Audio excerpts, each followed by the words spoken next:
Okay, hello. Good day to everyone. So I'm sorry for the delay of this lecture.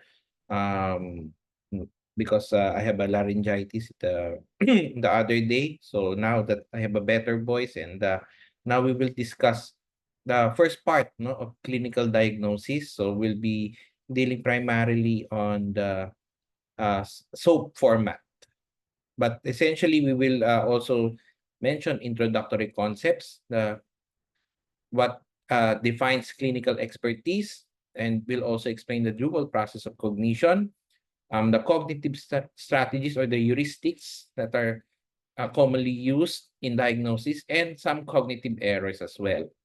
And then we will have a case, and then we will apply the SOAP format.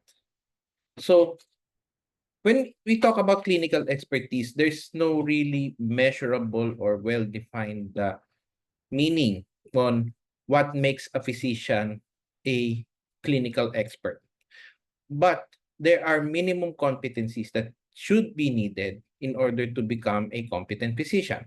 So there are four main skills or dimensions that you have to master in order to become at least a very competent physician. So the most important would be the cognitive dimensions. So that would involve the information gathering, the processing of that information, and finally the judgment. So meaning, what would be your clinical judgment based on your history, your physical examination of a patient. And then there's also the motor skills. So there are certain instances that you would need to have procedural skills.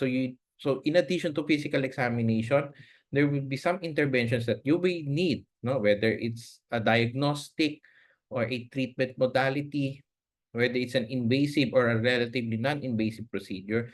So there are certain motor skills, so meaning primarily the use of hands, the eye motor coordination, and sometimes also the other senses that would you would that you would need in order to manage or diagnose a patient. And then communication skills are very important.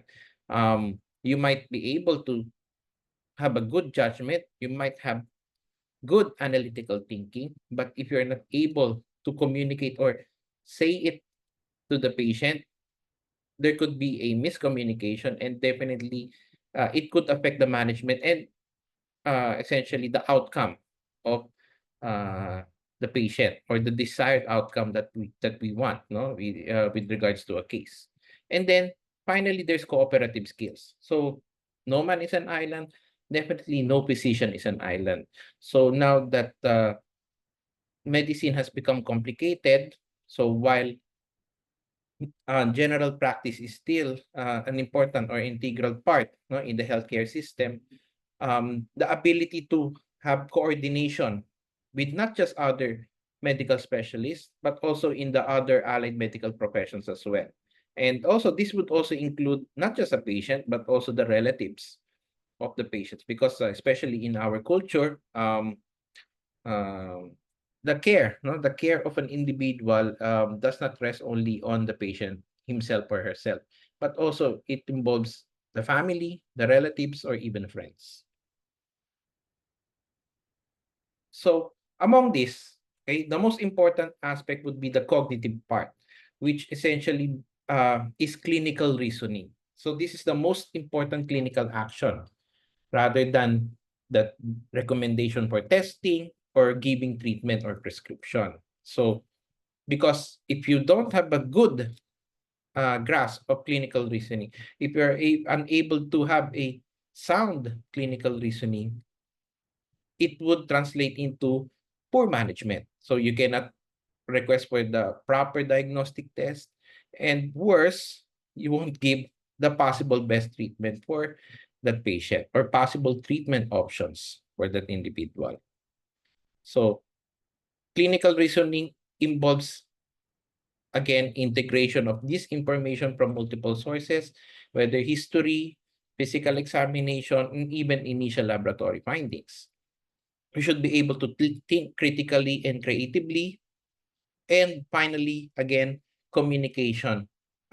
communicating it effectively, not just to the patient, no, but to the other specialties, to the relatives, okay, and those directly and even indirectly involved, in the care of an individual.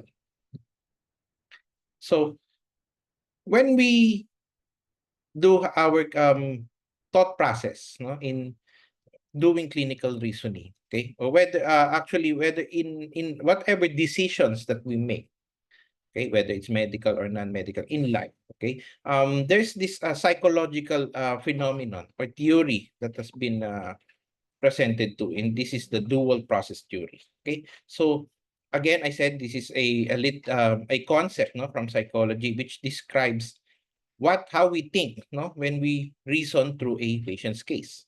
So it is said that there are two systems here that works together by enabling a clinician to think both fast and slow when reasoning through a patient's presentation. So there are two systems. So the first one is this one, the intuitive system. So this is an efficient, rapid, effortless judgment, no, based on a pattern recognition. There is usually yung mga memorized associations or the illness scripts that they call, and there are also what you call the cognitive shortcuts that are used in being able to think what could be the disease of the patient, or what's explaining the symptoms and the signs of an individual. So these patterns, okay, or these illness scripts, the problem with that, it would need experience. So a seasoned clinician, it tends to have an intuitive type of judgment or processing of a clinical case. It would be very difficult for students, especially for your level, to have clinical judgment based on just intuition alone. So clinicians not develop these cognitive strategies, or what you call the heuristics. So these are rules of thumb, no, that are part of the intuitive system. So they provide a quick and easy path to reaching conclusions and making choices, no. But the problem is when it is used improperly, it can still lead to errors.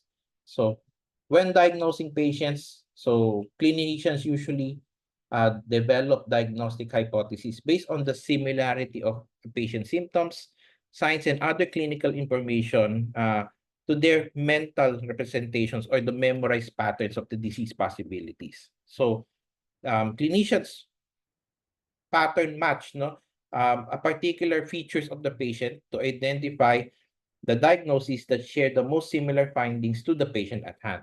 So this now we enter the first type of heuristic, which is called the representative heuristic. So it matches the clinical features of what they know or what they learned through the lectures or reading the medical literature, and determine if these features fit the pattern or conforms, not to the picture that is presented to the patient. So you must take into consideration also yung pretest probabilities of the disease and the number of prior observations. So again, experience matters again with representative heuristic, not just a stock knowledge, no, of what you learned theoretically. So for example, you consider a patient with elevated blood pressure presenting with headache, palpitations, and diaphoresis. So if you would use representative heuristic, so doctors may think that it could probably be pheochromocytoma.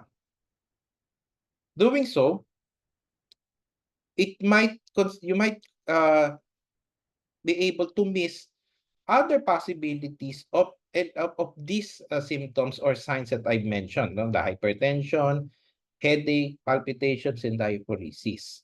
So it may overestimate the likelihood of a particular disease based on the presence of a representative symptoms and signs, no? So you have to take note also how common is a particular disease given this set of symptoms and signs in an individual. And then conversely, another example would be there could be atypical presentations of common diseases that underestimate the likelihood of a particular disease. So that's the problem. So while, for example, myocardial infarction would present with chest pain, okay, there are other instances that myocardial infarction does not present with a left-sided chest pain that is described as heaviness. It could be a referred pain, for example, like an epigastric pain, and you might because you might tend to associate epigastric pain with some gastrointestinal disorder, but there are certain instances that the epigastric pain might be due to myocardial infarction. So that's the limitation of this type of heuristic. The second type is availability heuristic. So this is tends more on how you recall certain recent cases, no? Okay, so for example, if you came from a case discussion, no, in which you discussed um, pneumonia, for example. So sometimes you have the bias that when you encounter a patient now with difficulty breathing, for example, with cough, colds, okay, you might and chest pain, you might consider that the patient may have pneumonia, but you might ignore the other probable causes of difficulty of breathing, because while respiratory diseases are common manifestations of is a common manifestation of difficulty of breathing, cardiac diseases, even gastrointestinal diseases, and other systemic disorders can also present with difficulty of breathing. So it's very important not just to take into consideration of what you have just learned recently or what you just have recalled. So because that's a problem with the availability heuristic, that there's a certain recall bias that that is exercised, which may be catastrophic, and it may lead to improper diagnosis of an individual. The third would be the anchoring heuristic. So it's also called conservatism or stickness. So this involves insufficiently adjusting the initial probability of the disease following a positive or even a negative laboratory test. So an example would be, in chest pain. Okay, so you're able to do your initial diagnostic test. While you might initially consider that the patient may have a coronary artery disease or even a myocardial infarction, for example, you already had coronary angiogram and it was unremarkable. And there you also performed stress tests which did not show any ischemia. If you're not unable to adjust and think of other possibilities, because those tests strongly now suggest that the possibility or the probability of a coronary artery disease is less, and you might have to consider a better primary impression or diagnosis to the patient. You're not giving favors to your patient. So because there could be inaccuracy. So again, pretest probability should be considered. And that is the problem with just anchoring, or you're sticking your diagnosis to your initial impression. And then last one would be the simplicity heuristic. So this states that clinicians should use the simplest explanation possible that would adequately account for the patient's symptoms and findings. So ito yung tinatawag na Occam's razor. So if you can put all the signs and symptoms and explain it into a single disease entity, for example, that would be great, because that would simplify the way you the way you diagnose and the way you manage a patient. But there would be certain cases that the patient would have multiple problems, multiple symptoms, that might represent various systems, or it could represent different pathologic processes or diseases, that it may be very difficult to just oversimplify and just lump it, no, into a single disease entity or a syndrome. So that's the problem with this one. So you could have a premature closure, no, of those clinical features.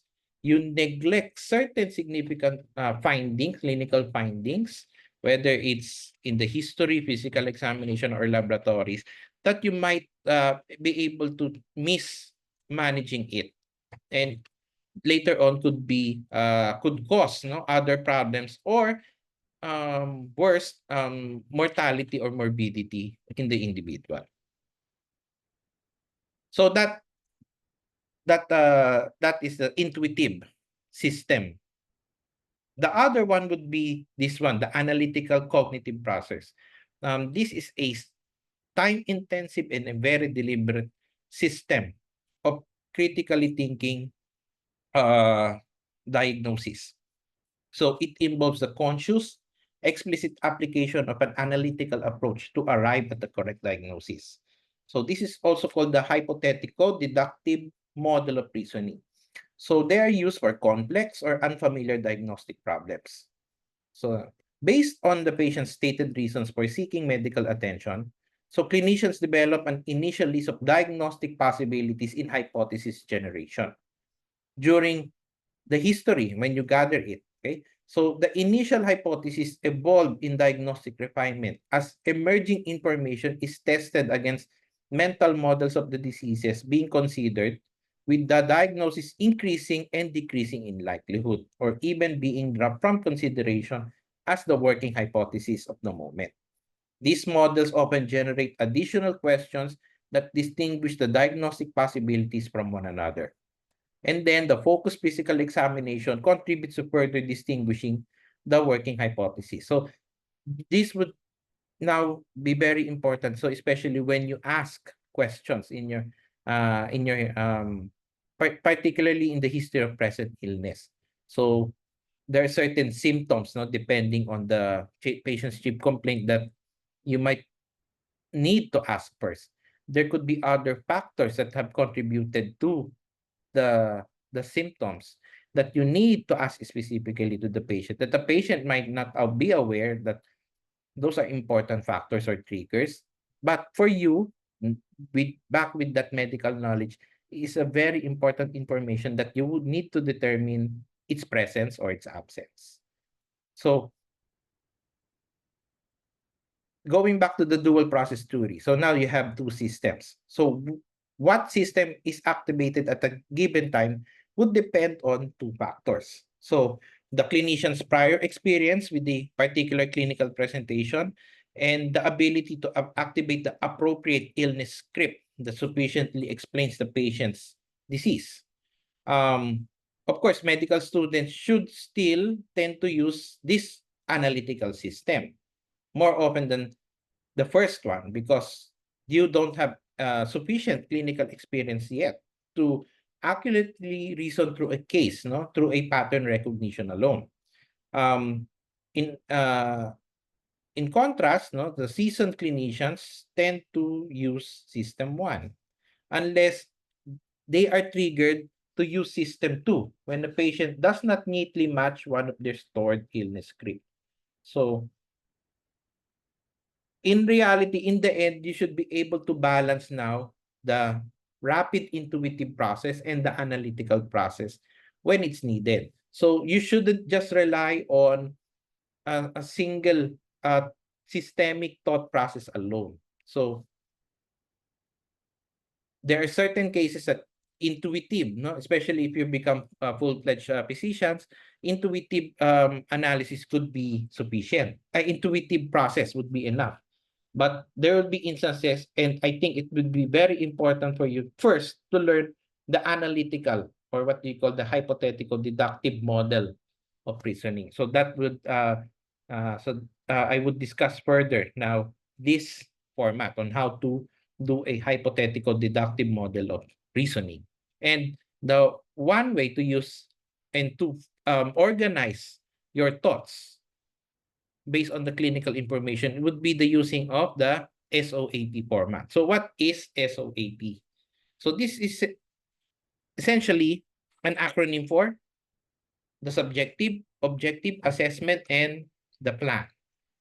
So subjective, so these are the data, no, from the clinical history. So this is usually sourced, no, from the patients, or it could be even the relatives or caregivers. So history of present illness, the patient profile, risk factors, family history. Okay, so all of the things that you ask, no, in history taking would fall under subjective. Objective, meanwhile, it involves now your physical examination and your initial laboratory test. If there are tests or diagnostics that were performed based on the timeline of your history of present illness, they can also be included here in this area, the objective. Since they are a relatively more uh, I should say a reliable clinical data than those coming from the patient, because subjective definitely is what the patient feels, okay, or what the patient recalls based on the questions that you will ask them. So it's very important to have a good history taking and physical examination. And then assessment, now you have to integrate now all of those clinical information in the subjective and objective part, and you have to analyze the data. You have to correlate it whether anatomically or pathophysiologically, and determine a primary impression and differential diagnosis.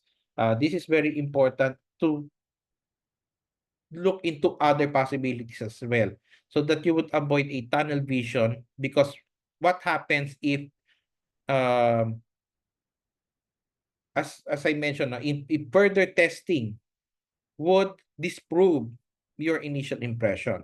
So you might lead into an error, no, due to a simplicity heuristic.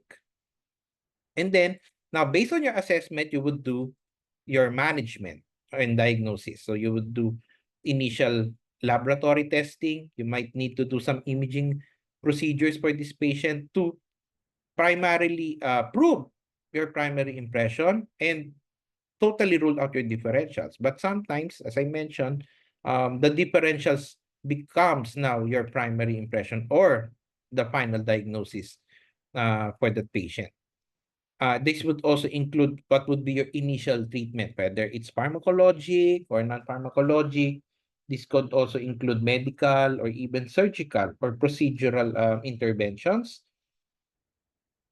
Do you need referrals also to other specialties or to the other allied medical professions?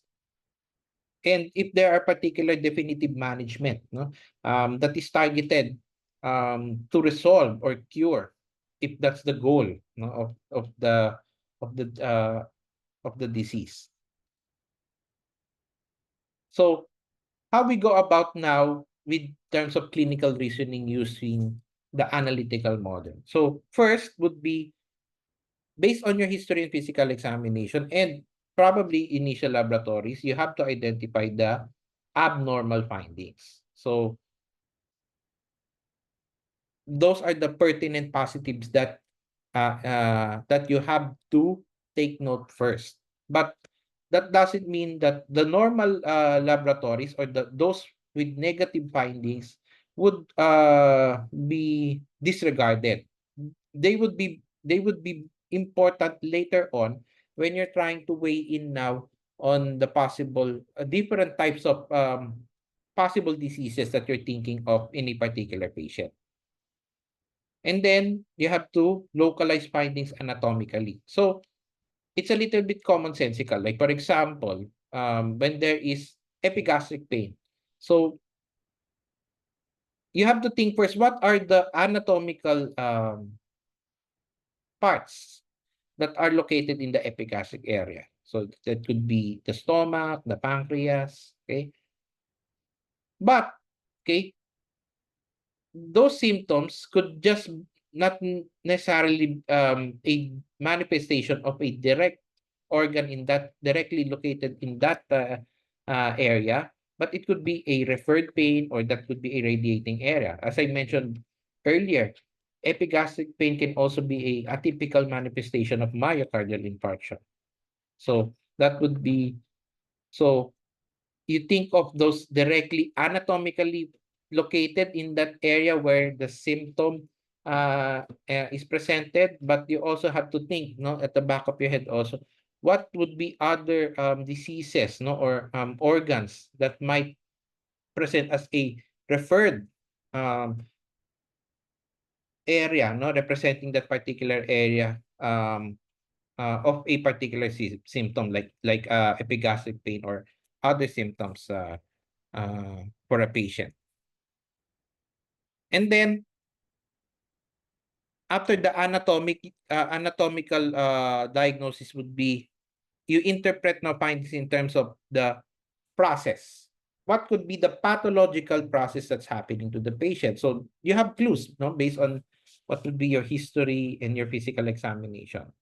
So for example, you have an elderly patient, so a 70-year-old. Definitely you won't think of a congenital problem.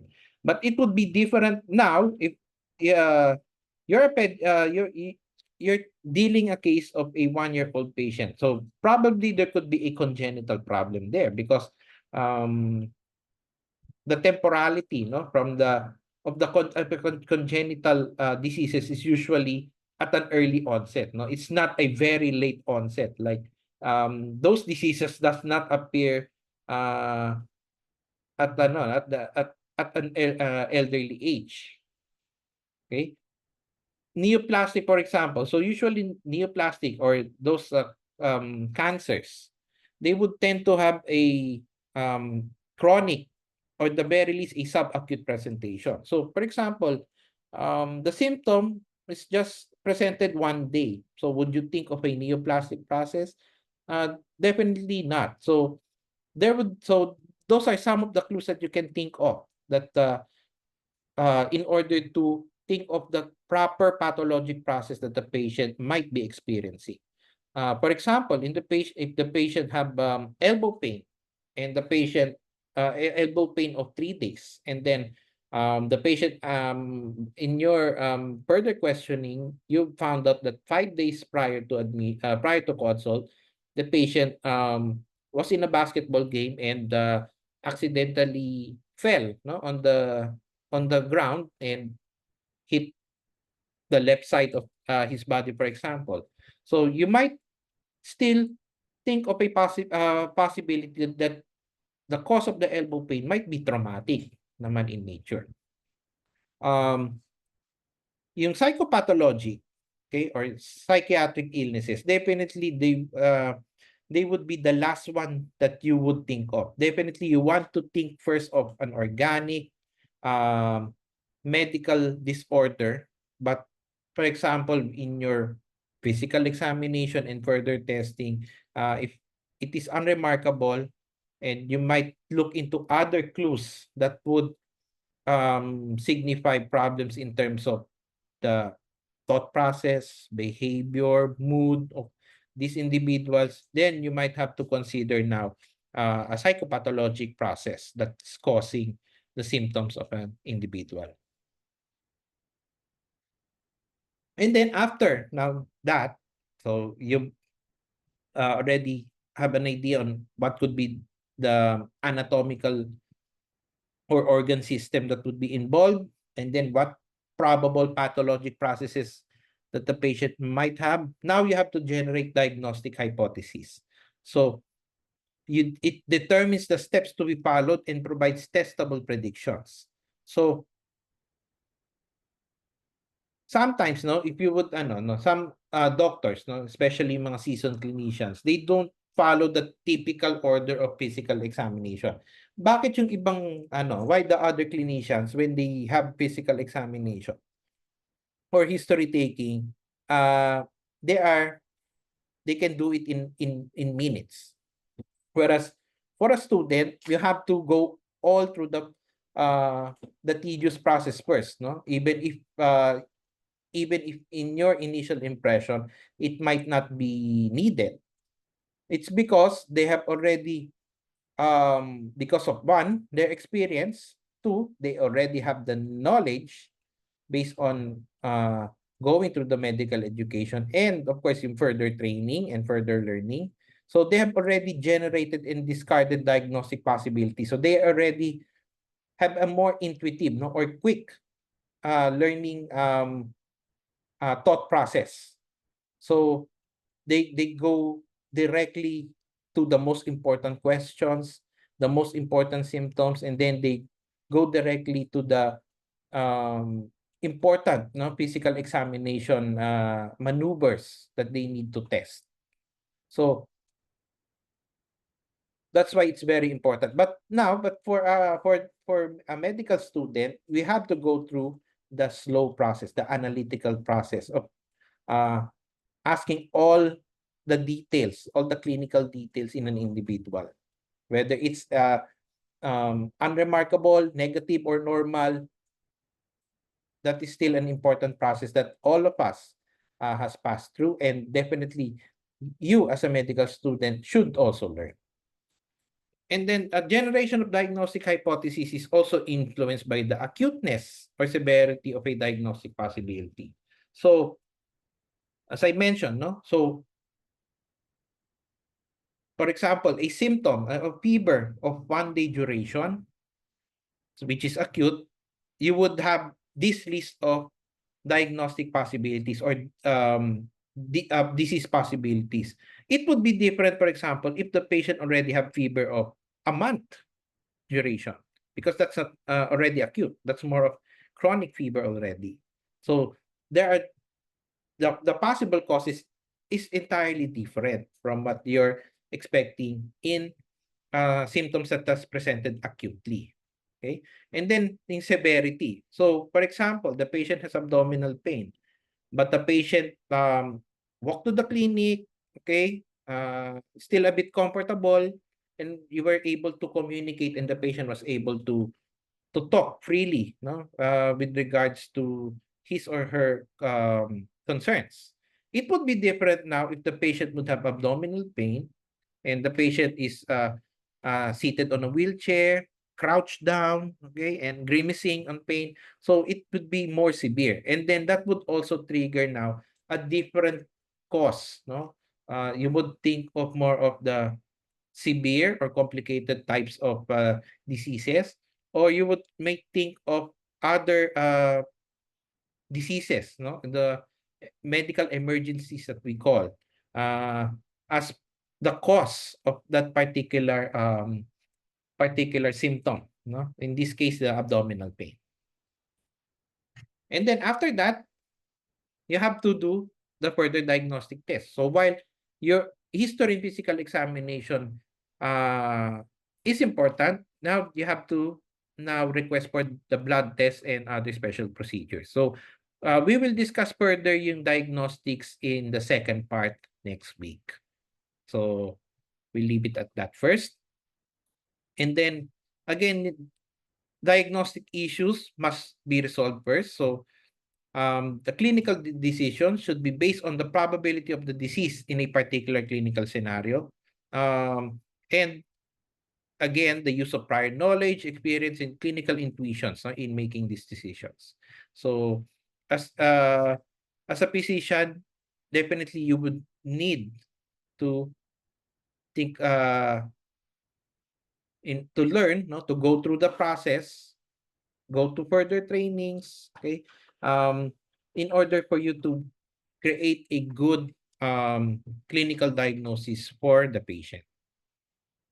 Because what we want to avoid is diagnostic errors, which is relatively high in terms of incidences. It's about 10 to 15% in the emergency room, internal medicine, and general medicine wards. So this is very high, and it has caused greater morbidity than other medical errors.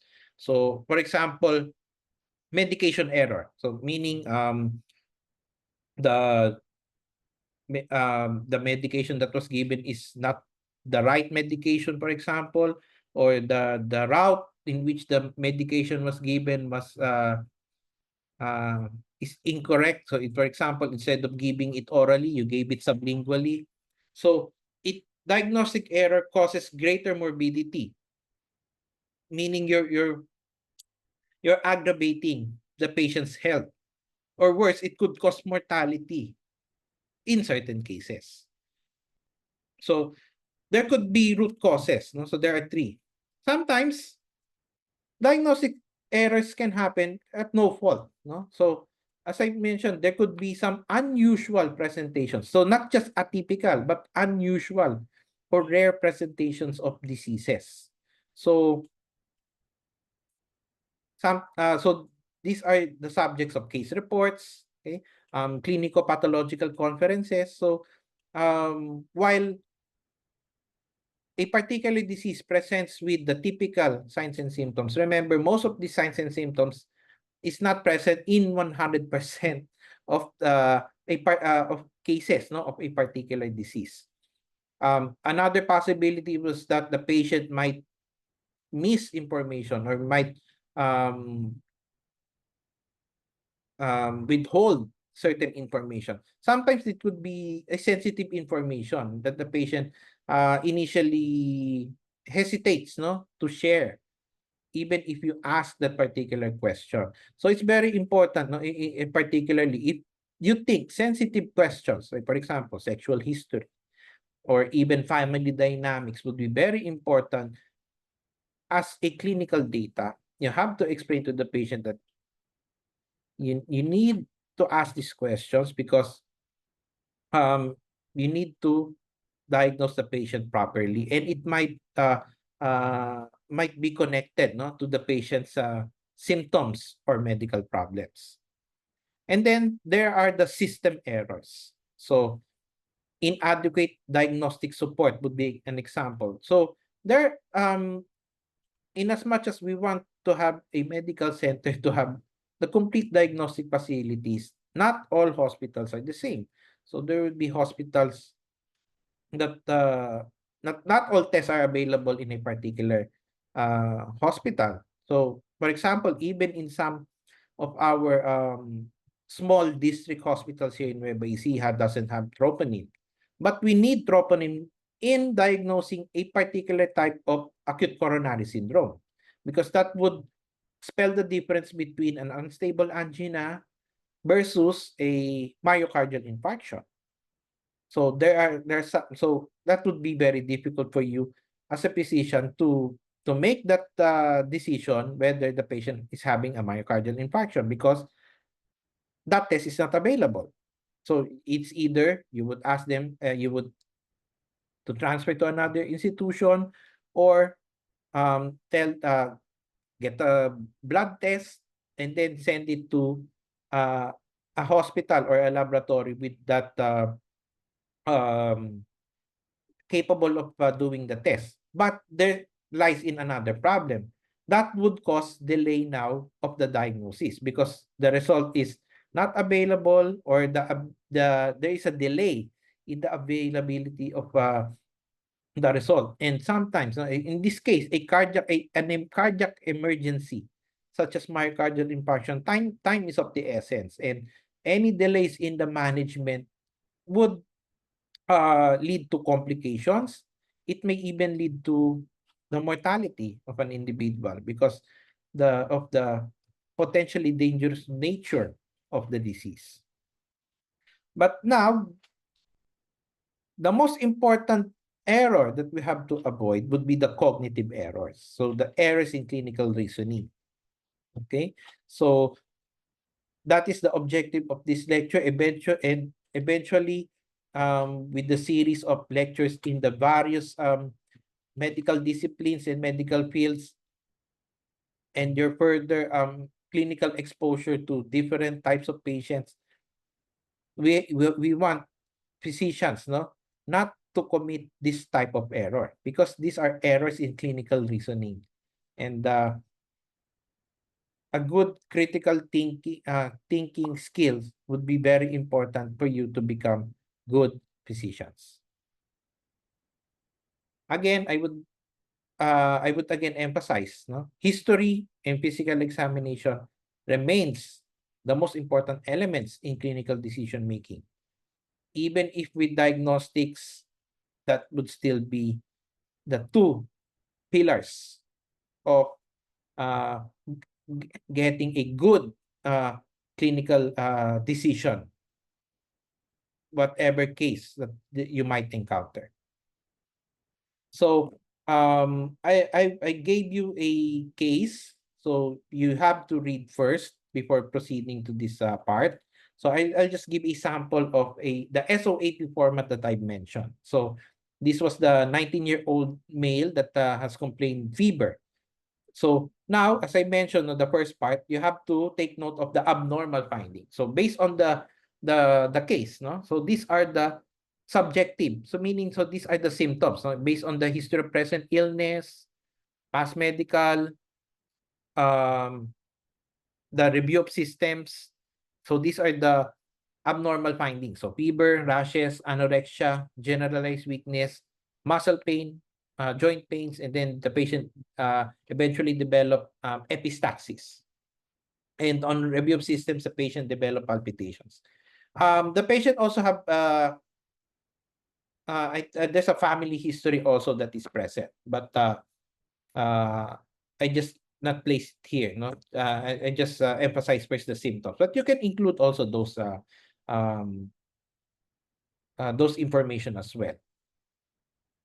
And then in terms of objective now, since there's no laboratory findings based on the HPI, so I just listed here or enumerated the PE findings. So the patient was tachycardic. The heart rate is 110 per minute. The normal is 60 to 100. The temperature is 38.5 degrees centigrade. So the patient really had fever. Based on the BMI, the patient is overweight. There's also the presence of the macules and the papillary rashes. And then there's the dried blood clots in nostrils. So that sort of validates, no, the epistaxis that the patient mentioned in the HPI. And as you can see here, there's what you call the palatal petechiae. Okay, so those red pinpoint spots, no, in the hard palate. So it's very important to have a good history, and more importantly, physical examination, because these are the more objective findings that you can get in a patient, and it also validates, no, the symptoms, some of the symptoms or some of the clinical information that the patient have told you. Like for example, fever. Okay, so the patient really have fever, because sometimes the patient may define fever as just mainit yung pakiramdam ko, but in reality, when you measure the temperature, there's no fever. Okay, but that doesn't mean that the patient is lying. Okay, it could probably because fever could be episodic. Okay, maybe at that particular instant the patient doesn't really have fever. Okay, and the patient might not just able to measure it because the patient doesn't have a thermometer. Okay, but it's much better if the subjective findings and there are subjective findings that are validated with the objective findings. It increases now your reliability to that patient, no, in terms of the clinical data that he or she gave. So now, based on those subjective and objective findings, okay, and again, I would remind you, no, so while these are the abnormal findings, when you diagnose now or you do your basis of your primary impression and differentials, you still can take note of the pertinent negative findings. So as you will see here in our next part, which is the assessment. So now, based on this information that you've gathered, so your primary impression was dengue fever. Okay? So your diagnosis, as I mentioned, could be include an anatomic location, like for example, an acute tonsillopharyngitis, meaning it's in the tonsillar and pharyngeal area.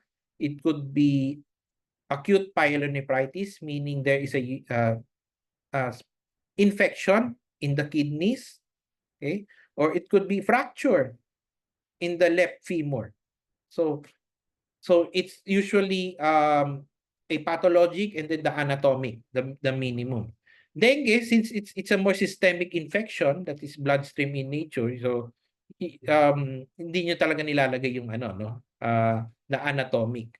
In addition to an anatomic or pathologic diagnosis, there are certain types or clinical types of particular disease. So sometimes the severity of illness, so like in this case, no, warning signs, no. So there is a clinical definition of patients that dengue with warning signs as compared to dengue without warning signs. And then there's also a clinical definition of severe dengue fever or dengue shock syndrome. So you have to be knowledgeable on those specific clinical types of a particular disease. Another, for example, would be community-acquired pneumonia. So there is a low risk, moderate risk, and high risk. So there is a clinical criteria that you follow wherein you can label the patient in terms of a specific type of that diagnosis. So we considered this patient to have dengue with warning signs because of the presence of bleeding. There was epistaxis, and then there's also a presence of rashes also in this patient, no? The macules and the papules that were noted on the physical examination. And then fever the patient has fever, anorexia, generalized weakness, myalgia, arthralgia, and epistaxis. So these are common manifestations of dengue. Some would be non-specific, but what's important here is when you rule in a sign or a symptom, make sure that the frequency, no, of a particular symptom or a physical examination finding would be at least more than 50%. So based on studies, these are very common features, no, in dengue. And in addition, it's the rainy season. There are certain areas now currently having upsurge in dengue cases. So you also have to include also not just the sometimes you have to include the demographics of the patient. You also have to take into account the epidemiologic factor, no, that goes in with a particular disease. Like for example, during the time of the pandemic, there was a tendency, of course, to include COVID, no, whether it's a primary impression or differential diagnosis. But now, not much, no, since there's already a decrease, no, or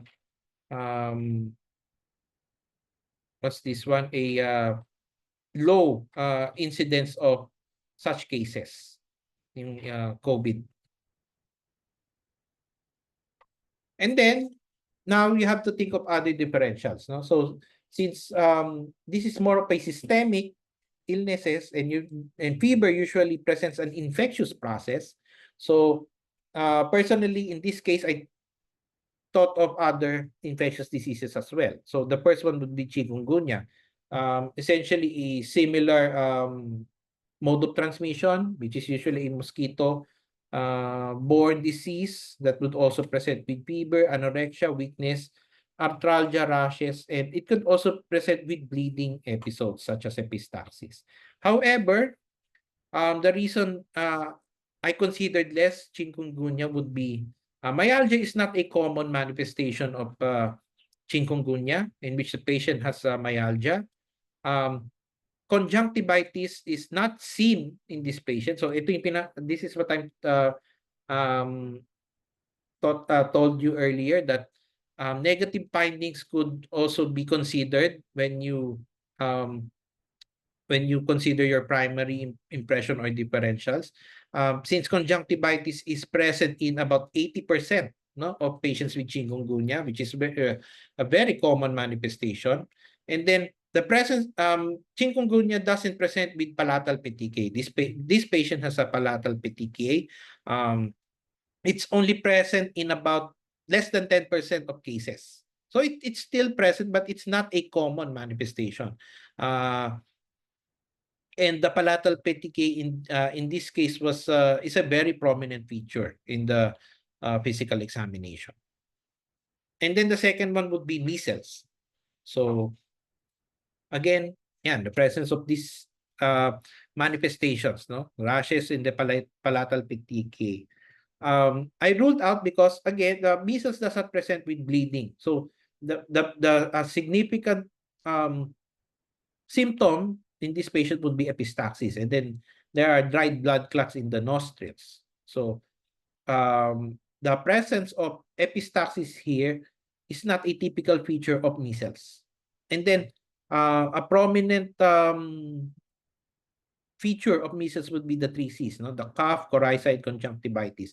If all of those three manifestations are present, it usually indicates measles at about 85% of the time. So that's a very high percentage. And the patient doesn't even have one of those symptoms, no? The cough and coryza or colds, and then the conjunctivitis. So measles might not be, it is a differential diagnosis, but it's not the possible or the strongest cause, no, of the patient's condition. And then the last one would be infectious mononucleosis. So again, those five features are present, but again, infectious mononucleosis does not present with bleeding. It's also uncommon, about less than 5%. And a prominent feature, while the patient had palatal petechiae, the patient did not present any features of pharyngitis. So the patient did not complain of sore throat. There was no tonsillopharyngeal congestion. There's no lymphadenopathies that were noted in this patient. So again, so even the normal findings are very important in order to weigh in what would be the most probable disease process that the patient had. So essentially, an acceptable differential would be at the very least 2. But if you can include more differentials, like 4 or 5 differential diagnoses, that would be much better. So now, based on your primary impression, now you will develop a plan. So your management, your pharmacologic and non-pharmacologic treatment. So dengue is essentially a managed medically. So definitely you don't have any surgical plans for this patient. You would include where would be the site of management? So that is a very important question to ask. No, can the patient be treated in an outpatient setting, or there's a need to confine the patient or admit in the hospital? So in this case, since it's a dengue with warning sign, you have to admit the patient because you might worry, no, of a possible bleeding episode for this patient. And what would worry you would be not the external manifestations of bleeding, but what if there could already be signs of internal bleeding that the patient might have, no, because of dengue fever. So you have to judge, no, based on your clinical findings and your diagnosis, the site where will you manage the patient. And then your initial diagnostics, the diet would be very important as well. Usually you also advise increased oral fluid intake in this patient because there's a tendency of decreased intravascular volume because of leakage, because of the fragility, no, of the capillaries in dengue, which makes them susceptible to bleeding, no? And that explains also the presence of the petechiae, no, in the palate. And then, do you need parenteral intervention like an IV fluid? And then yung medications, no? So essentially dengue is a supportive management. So you treat the symptoms. So for example, if the patient has fever, you can give paracetamol, and then for the myalgia or the arthralgia, you can give celecoxib as needed. You can give also vitamins, no? You can also give other supplements also that you think might help to the patient, no? Yung now the evidence, no, na whether it's really an important or integral part of management, I think that would be discussed in one of the future lectures, no? But next time we will be the next part of this diagnosis would be the diagnostics. So we will discuss further on what what diagnostic tests you have to request to this patient, because that's an important step as well after you have performed your clinical reasoning. It's also so we will discuss yung factors that would be needed in order for you to decide on the proper diagnostics, the imaging, blood test, or other ancillary procedures that is needed that would help you support your primary diagnosis and eliminate the other potential diseases in a given patient. So that's it for now. And if you have questions, you can send it through Viber, or and then on Friday, so I would also send again a different case. So the exercise is you have, based now on that clinical data that I will give you, um, make a SOAP for that particular case, and we will meet face to face this Friday. So I will forward those cases in the Viber, and hope to see you on Friday, and to have a good discussion of that particular case. Thank you and good day.